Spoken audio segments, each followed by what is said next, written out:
मालती को एक नए घर में काम मिला था। वो अमीरों के घरों में साफ सफाई का काम करती थी और महीने के 8,000 रुपए कमाती थी। और कुछ ही दिन पहले उसके पास एक नए काम का ऑफर आया। सुबह से लेकर शाम तक काम करना होगा। मालती ने बाकी के घरों में काम करना बंद कर दिया और सुबह सुबह उस नए घर के सामने आ गई। आज ही इस घर में उसका पहला दिन था। पता नहीं घर के मालिक कैसे होंगे, जो भी हो काम तो करना ही होगा, पापी पेट का जो सवाल है। ये सोचकर मालती घर के अंदर घुस गई और अचानक से उसके साथ कुछ हुआ जिसकी वो उम्मीद भी नहीं कर रही थी। एक बड़ा सा विदेशी कुत्ता दौड़ते हुए आया और मालती के हाथ में काट लिया और जोर जोर से भौंकता रहा। मालती के हाथ से खून निकलने लगा। बहुत जोर से काटा है। इस कुत्ते के बारे में मालती को पता नहीं था। चिल्लाने की आवाज सुनकर घर की मालकिन नमिता वहां आई और हंसते हुए कहा, इसने काट लिया क्या? बदमाश टॉमी। बहुत दर्द हो रहा है मालकिन। दर्द तो होगा ही, टॉमी के दांत बहुत मजबूत हैं। विदेश से लाई हूं ना, पूरे 2 लाख रुपए में खरीदा है। मालती के हाथ से खून टपक रहा था, लेकिन नमिता को सिर्फ मजाक सूझ रहा था। उसने खड़े खड़े टॉमी का गुणगान करना शुरू कर दिया। मालती ने हाथ धोया और वहां पट्टी बांधकर काम करना शुरू कर दिया। कल अस्पताल जाकर इंजेक्शन लगवा लेना, नहीं तो बीमार पड़ जाओगी। पैसे दीजिए ना मालकिन, आप ही के कुत्ते ने तो काटा है। खबरदार, मेरे टॉमी को कुत्ता मत बोलना। मेरा बेटा है वो, और आज पहले दिन ही पैसा मांग रही हो। तुम्हें शर्म नहीं आती? ज्यादा पैसा किया ना तो काम से निकाल दूंगी। मिताली मुश्किल में पड़ गई। उसने बाकी घरों में काम छोड़ दिया था। अब ये घर भी हाथ से निकल जाता तो मिताली बेरोजगार हो जाती। इसीलिए वो चुप हो गई और चुपचाप काम करने लगी। सरकारी अस्पताल जाकर उसने इंजेक्शन लगवा लिया। अगले दिन डर डर के वो नमिता के घर में घुसी। टॉमी फिर से भौंकते हुए दौड़ कर आया। अरे अरे, छोड़ो मुझे, छोड़ो। अरे डरो मत, वो बस खेलना चाहता है। मेरा बच्चा, बदमाश टॉमी। आज टॉमी ने काटा तो नहीं, लेकिन वो मिताली के आसपास घूमने लगा और मुंह से गुस्से वाली आवाज निकालने लगा। मिताली डर डर कर सारा काम करने लगी। उसके हाथ में बहुत दर्द था। दर्द लेकर ही वो खाना बनाने लगी। काम खत्म करके वो शाम को उस घर से बाहर निकली और उसने देखा रास्ते पर एक कुत्ता पड़ा हुआ है और वो मुंह से दर्दनाक आवाज निकाल रहा है। अरे इस कुत्ते को क्या हो गया? बेचारा कुत्ता, क्या करूं? मिताली ने अपने हाथ से पट्टी खोलकर उस कुत्ते के पैर पर बांध दिया और उस रास्ते के कुत्ते के साथ मिताली की दोस्ती हो गई। अगले दिन जब मिताली उस रास्ते से आई तब वो कुत्ता चल फिर पा रहा था। वो दौड़कर मिताली के पास गया और जोर जोर से दुम हिलाने लगा। अरे मेरा बच्चा, ठीक हो गया। आज से तेरा नाम भोलू है, ठीक है? भोलू दुम हिलाते हुए मिताली के साथ नमिता के घर के पास आया और तभी उसे टॉमी ने देख लिया और गुस्से से लाल होकर टॉमी दौड़ते हुए भोलू पर अटैक करने के लिए आगे आया।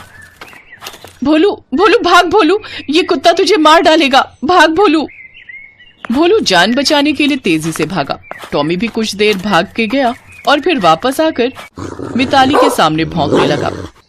नमिता ने मिताली से कहा, सुनो लड़की, मैं नहीं चाहती कि कोई रास्ते का गंदा कुत्ता मेरे घर के आसपास भी भटके, समझ गई? ठीक है मालकिन, समझ गई। भोलू और नहीं आएगा। क्या नाम है उसका? भोलू। क्या बुद्धुओं की तरह नाम देते हो तुम लोग। गरीब लोग गरीबों के जैसा ही नाम देंगे ना। मेरे कुत्ते का नाम देखो, टॉमी है। सुन के ही लगता है कि ये कोई विदेशी ब्रीड है। लेकिन कुत्ता तो कुत्ता होता है मालकिन, चाहे देसी हो या विदेशी। तुमने फिर से मेरे टॉमी को कुत्ता कहा। मैं तुम्हें इस महीने सैलरी नहीं दूंगी।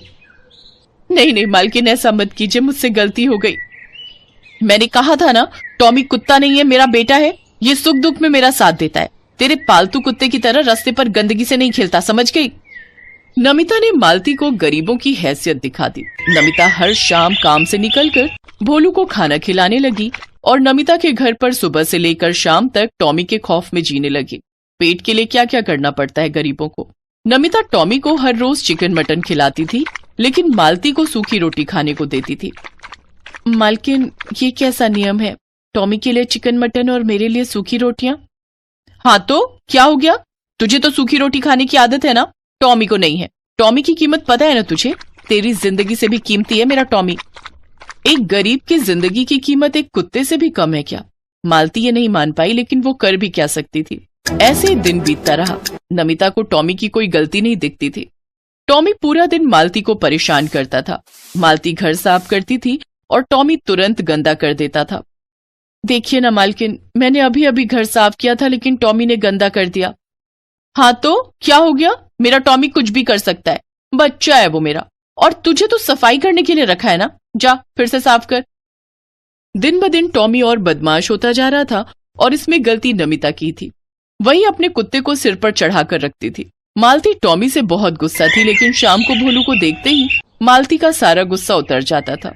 भोलू मालती के इंतजार में बैठा रहता था और शाम को मालती उसे घर ले जाती थी, उसे खाना खिलाकर अपने साथ सुलाती थी और सुबह भोलू मालती के साथ ही निकल आता था। वो नमिता के घर के आसपास ही भटकता रहता था, लेकिन टॉमी के डर से कभी सामने नहीं आता था। ऐसे ही एक दिन मालती काम खत्म करके बाहर निकली ही थी कि तभी एक कांड हो गया। टॉमी सुबह से गैस सिलेंडर के पास खेल रहा था। उसने सिलेंडर पर धक्का मारा और गैस लीक होना शुरू हो गया। मालती घर से बाहर आई ही थी कि तभी जोरदार धमाका हुआ और घर में आग लग गई। घर के अंदर नमिता फंसी हुई थी। बचाओ, कोई बचाओ मुझे। घर के आसपास 4 लोग आ गए, लेकिन आग बहुत तेज थी। कोई भी घर के अंदर जाने की हिम्मत नहीं कर रहा था। टॉमी नमिता को बचाने की जगह खुद बचने के लिए खिड़की से छलांग लगाकर घर से बाहर चला आया। नहीं टॉमी मत जा, मुझे बचा, तू तो मेरा बेटा है ना। लेकिन टॉमी ने ध्यान ही नहीं दिया। बाहर निकलते ही उसने 2-3 लोगों को काट लिया। अंदर से नमिता चिल्ला रही थी। मिताली भी घबरा गई थी। मालकिन को कैसे बचाऊं, क्या करूं? और तभी कहीं से भोलू दौड़ते हुए आया और खिड़की से घर के अंदर घुस गया। उसने अपने दांतों से नमिता के बाल पकड़ लिए और उसे खींचकर खिड़की से बाहर निकाला। वाह भोलू, तूने तो कमाल कर दिया। भोलू को देखकर टॉमी गुस्सा हो गया और उसे काटने के लिए आगे आया, लेकिन तभी नमिता ने, नालायक कहीं के, सिर्फ खाना और दूसरों को काटना जानते हो। जिसने खिलाया पिलाया उसे बचाने की जगह खुद की जान बचाकर भाग रहे थे। मैं आज ही तुझे जंगल में छोड़कर आऊंगी। टॉमी को बांध दिया गया। आग को बुझाया गया। फॉरेस्ट डिपार्टमेंट के लोग आकर टॉमी को ले गए। नमिता ने मिताली से माफी मांगी और उसने भोलू को अपना लिया। एक गरीब के कुत्ते ने अमीर की जान बचाई और उसके बाद से वो लोग खुशी खुशी रहने लगे।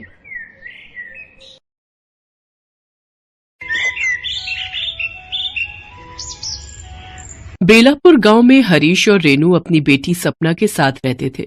हरीश दिहाड़ी मजदूरी का काम करता था, जबकि रेनू लोगों के घरों में साफ सफाई और खाना बनाने का काम करती थी।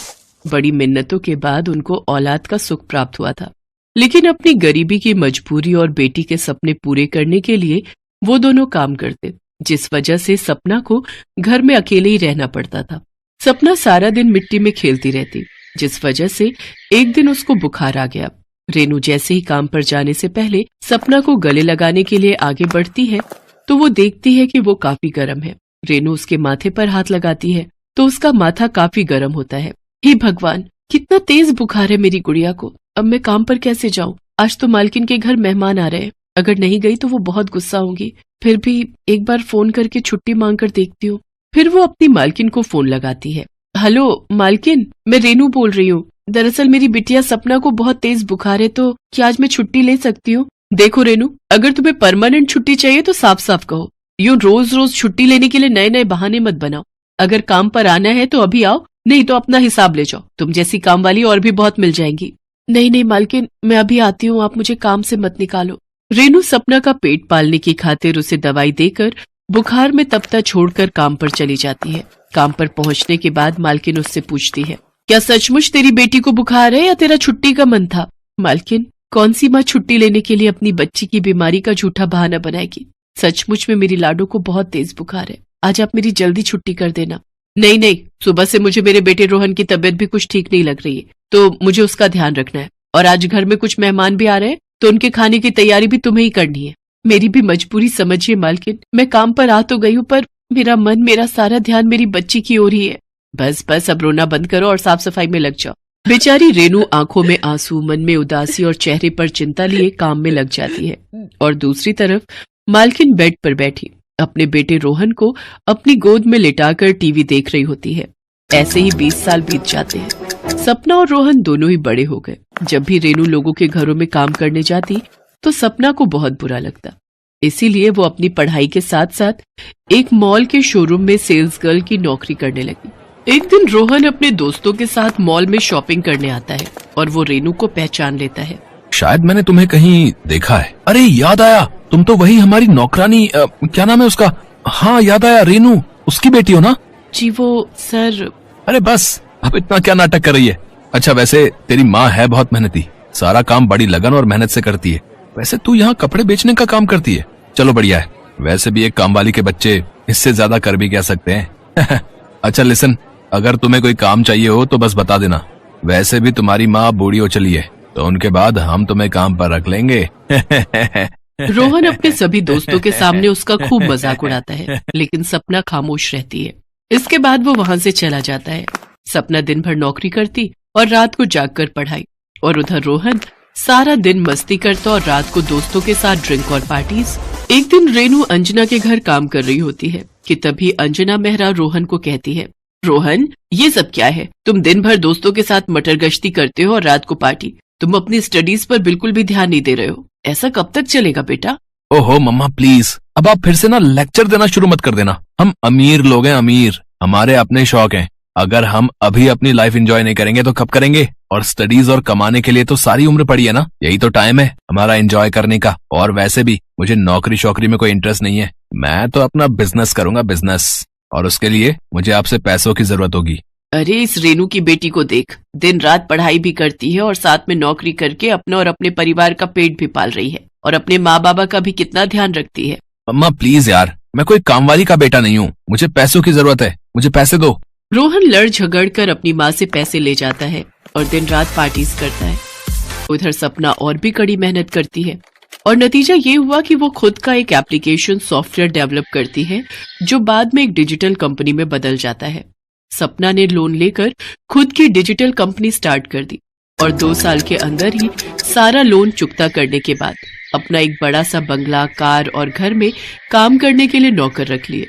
अब तो रेनू और उसके बाबा बस आराम ही करते। वहीं दूसरी तरफ रोहन अपने बिजनेस में खूब पैसे लगाता है, लेकिन काम पर बिल्कुल भी ध्यान न देकर पार्टीज में बिजी रहता है, जिसका नतीजा ये होता है कि उसकी कंपनी घाटे में जाने लगती है, और उसको बचाने के लिए वो अपनी माँ से और पैसे मांगता है। माँ मुझे और पैसों की जरूरत है। रोहन मैं तुझे पहले ही 60 लाख रुपए दे चुकी हूँ। जानता हूँ माँ, लेकिन कंपनी लॉस में जा रही है और उसे पटरी में लाने के लिए हमें और पैसा लगाना होगा। लेकिन मेरे पास अब पैसे नहीं है तुम्हें देने के लिए। माँ मैं इस घर के बेस पर बैंक से लोन ले लेता हूँ। अंजना भी रोहन की बातों में आ जाती है और अपने घर को गिरवी रख देती है और बैंक से मिले पैसे रोहन को दे देती है। फिर अंजना को पता चलता है कि रोहन सारा पैसा सट्टे में लगा रहा होता है और वो सारा पैसा हार जाता है। एक दिन रेनू अपनी बेटी के साथ मालकिन के घर आती है, तभी अंजना और रोहन आपस में बात कर रहे होते हैं। मेरी तो कुछ समझ में नहीं आ रहा, अब मैं अपने इस घर को कैसे बचाऊंगी? अब हम बैंक का लोन कैसे भर पाएंगे? तुम्हारे पास तो कोई नौकरी भी नहीं है। रेनू और सपना उनकी सारी बातें सुन लेती है। रेनू अंजना से कहती है, मालकिन ये लीजिए मिठाई, मेरी बेटी की मेहनत की वजह से इसने तो मेरे दिन ही बदल दिए। भगवान किसी को घमंड ना करवाए, क्योंकि सबके दिन एक जैसे नहीं रहते हैं। रोहन ये लो मेरा विजिटिंग कार्ड, सुबह मेरे ऑफिस आकर मुझसे मिलना, मैं तुम्हें कोई नौकरी जरूर दे दूंगी जिससे तुम अपना घर बचा सको। थैंक यू सो मच सपना। तुम्हारी बहुत मेहरबानी बेटा, हम तुम्हारा ये एहसान कभी नहीं भूलेंगे।